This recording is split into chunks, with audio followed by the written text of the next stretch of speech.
Hello my friend and welcome to a special video edition of Transformers University. Today we meet the cast of the first half of Season 2 of the original cartoon series.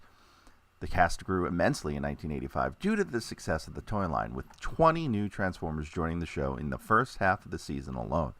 And while the original cast added a few roles as various humans, all of the new Autobots and Decepticons were performed by new players. I almost forgot. Why didn't you call me? Jack Angel voiced 4 characters at the start of Season 2.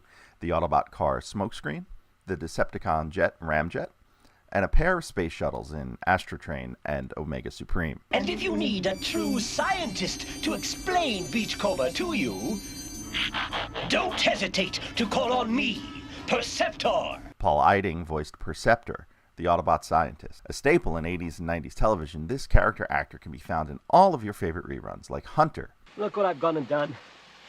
I'm sorry.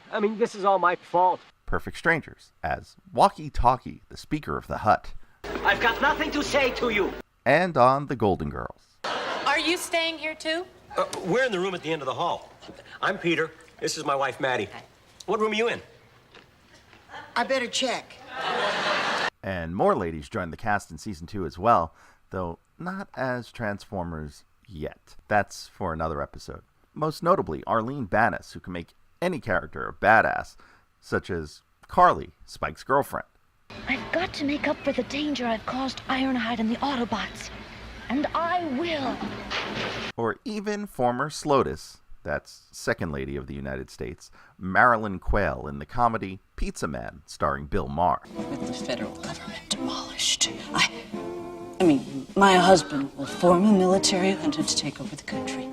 All financed by the Japanese in exchange for California. Yes, we had to give Gorbachev Alaska.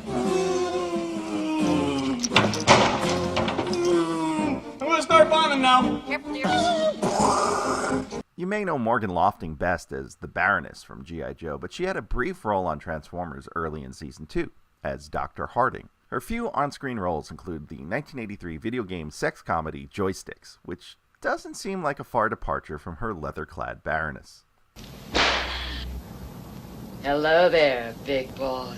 From Whips to Chains, Michael Chain, that is, a voice actor in the 1980s who only had a handful of roles, mostly on the Transformers, as Hoist, Red Alert, and Power Glide. It's a jet. It's a rocket. No, it's Power Glide. Chain was also a child actor.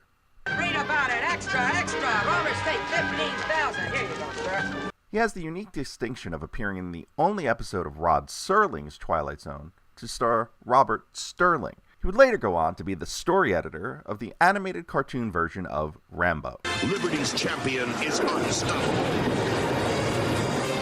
Rambo. Yes, Rambo, the children's cartoon. The honor-bound protector of the innocent. Rambo, the force of freedom. Which featured a host of Transformers voice actors in an intro sequence voiced by Don LaFontaine. You know, the movie trailer guy.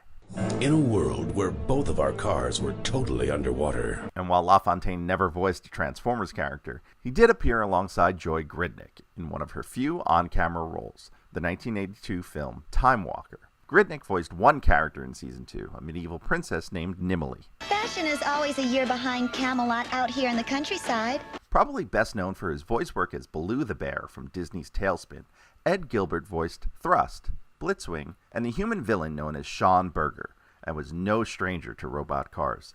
He was the man Michael Long was protecting when he was shot and remade into Michael Knight, the Knight Rider.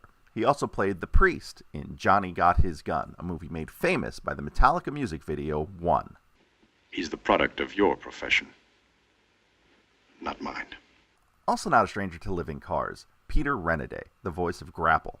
As you can see here, a young Renaday played a cop in the classic The Love Bug. Renaday has had numerous character appearances as well, such as this time where he dropped into Night Court.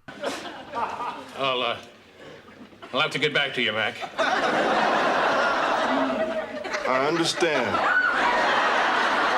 Coincidentally enough, this particular episode would feature 2 future Transformers voice actors. Marky Post would go on to play June Darby in Transformers Prime, and the young man on the left is Bumper Robinson, aka Bumblebee, from Transformers Animated. Michael McConaughey's IMDb page says he's best known for playing Tatsu in the Teenage Mutant Ninja Turtles films. They will pay! I, Tatsu, now lead. Let any who challenge step forward. But he only voiced over the actor's lines. McConaughey looks like this. I know less about more subjects than any other member of the faculty. Well, there's a lot of special effects makeup on that one. He looks more like this. He was the voice behind the Autobots Trax and Cosmos. Bud Davis was the voice of Dirge, but is more notable for being a renowned stuntman and stunt coordinator. He played the masked villain in the horror film The Town That Dreaded Sundown, this masked desperado in Wagons East, and he was the stunt coordinator on Navy SEALs. Ooh, Navy SEALs! Oddly enough, he was never on The Fall Guy, but these two Transformers voice actors were. And they weren't the only ones to star alongside Lee Majors. Buster Jones got his start on TV in a 1974 episode of The $6 Million Man, before going on to voice Blaster, the Autobot boombox. More closely associated with The $6 Million Man, Alan Oppenheimer would voice several characters: Beachcomber, Sea Spray, and Warpath. The latter being an interesting take on a robot that transforms into a tank with a turret. Guess I just boom ruined his day.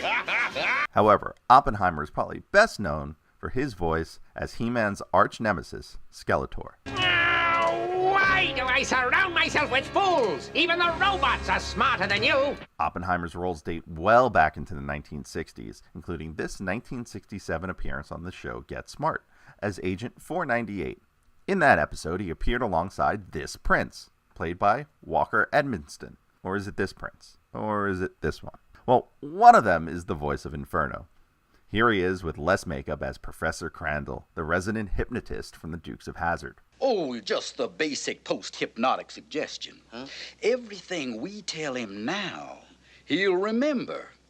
Just when you want him to. Of course, if you find yourself hypnotized by this episode, please check out our Meet the Cast episodes for Season 1. And as always, be sure to like and subscribe for all the latest from Transformers University.